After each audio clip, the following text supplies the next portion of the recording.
Yeah, wow.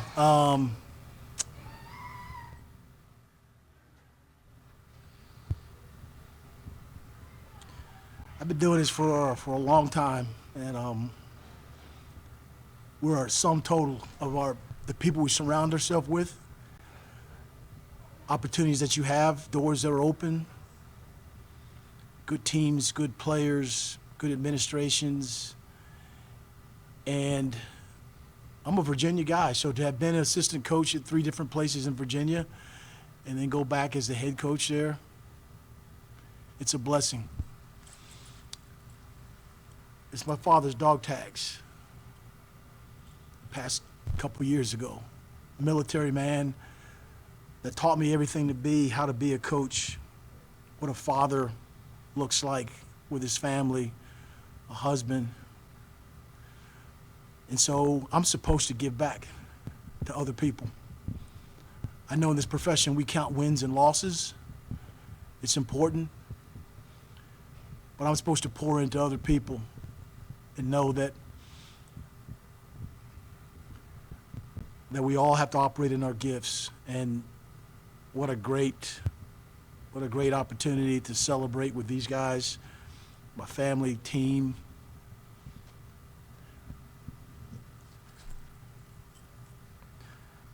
Wilson, London.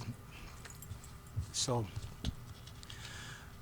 sorry about that. But at the same time, I thought we did a really good job of being poised. This is the second game, second home game. We had the delays with the weather and things like that. It was like, okay, here we go again. But as I was saying, we're built for this.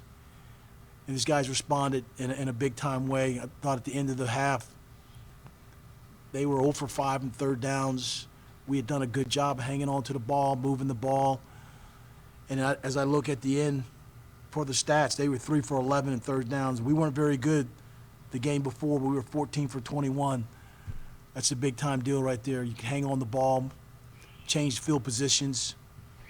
And these two guys right here, they did an awesome job. You know, they did an awesome job of playing, being great teammates and all that. So, listen, I'm extremely grateful. I thank God for the opportunity to have been a head coach this long, but at places that value the student athlete's education, that value what a role model mentor can be, that value go to class, show class, and treat people with dignity and respect. That's been my whole career. But to be able to do that with great coaches, I got coaches on my staff that I coached when I was an assistant coach at UVA and followed me a couple other places. Great people, great administrators, great ADs, presidents, board of visitors, and fan base. I love to go over there and celebrate with our students over there. So you guys brave the weather, lightning, you got to go, and then you can come back. I mean, that's awesome, man. Anytime I can celebrate with them, gonna do so. But anyway, I forgot even what the question was when you first asked me. So, but anyway, I'll let these guys talk about the football part of it. Congratulations today. How does it feel to pick up your 100th win of your career today? Yeah, I was just talking about how you're the sum total of all your life experiences and the people you've been around that have influenced you.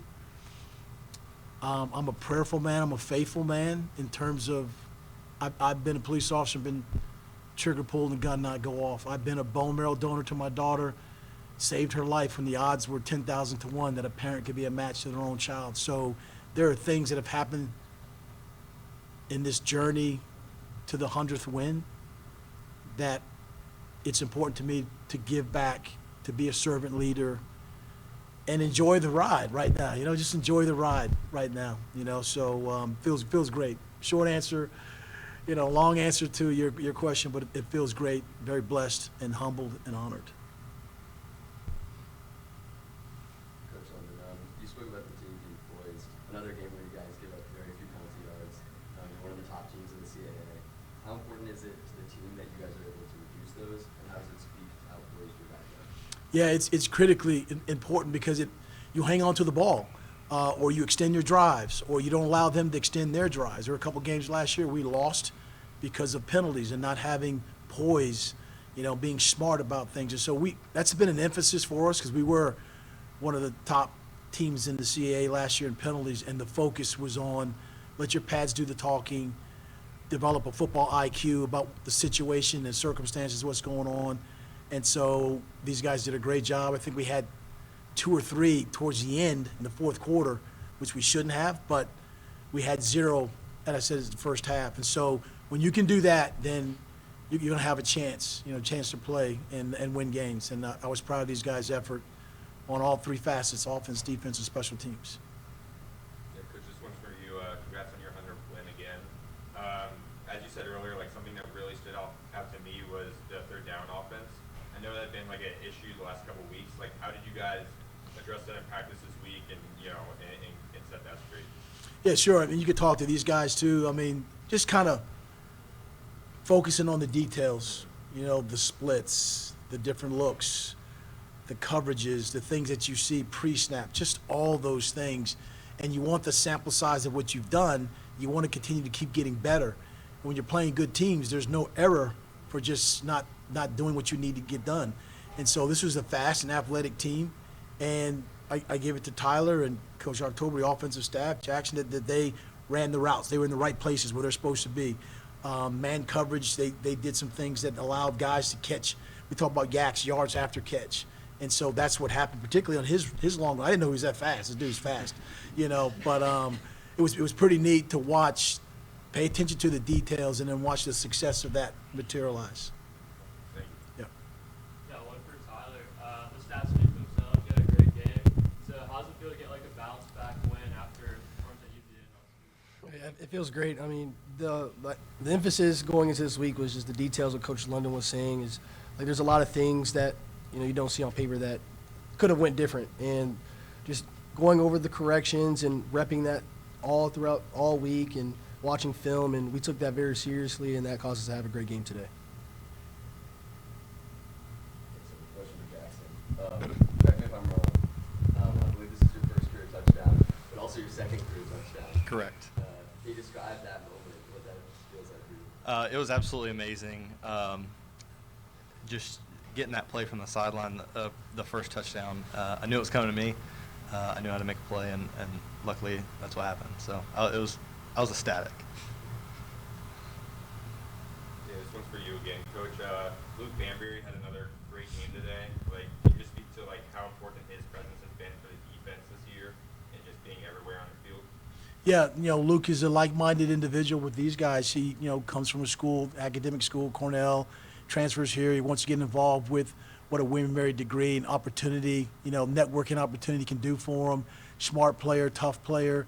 He fits the personality of our team, of our defense. He makes the calls, and our guys embrace him as a leader as well. So to have, with the transfer portal, sometimes guys come in and they don't fit the culture, and there's a rift in the locker room between guys. But I can say that the guys that transferred in to us, all of them have done an outstanding job of getting assimilated to the culture and this school and what we're all about. And Luke he's done a phenomenal job of taking the mantle and running with it. Thank you. Congrats again. And how do you guys feel that the results from today will set you guys up for Villanova? You just got to keep stacking the opportunities, the wins, the corrections, the things that you can control the controllables. It's a road game. They're a good team. They're a nationally ranked team. So take care and make the corrections of this game, and then go on game plan to get ready to play a top 20 team for sure.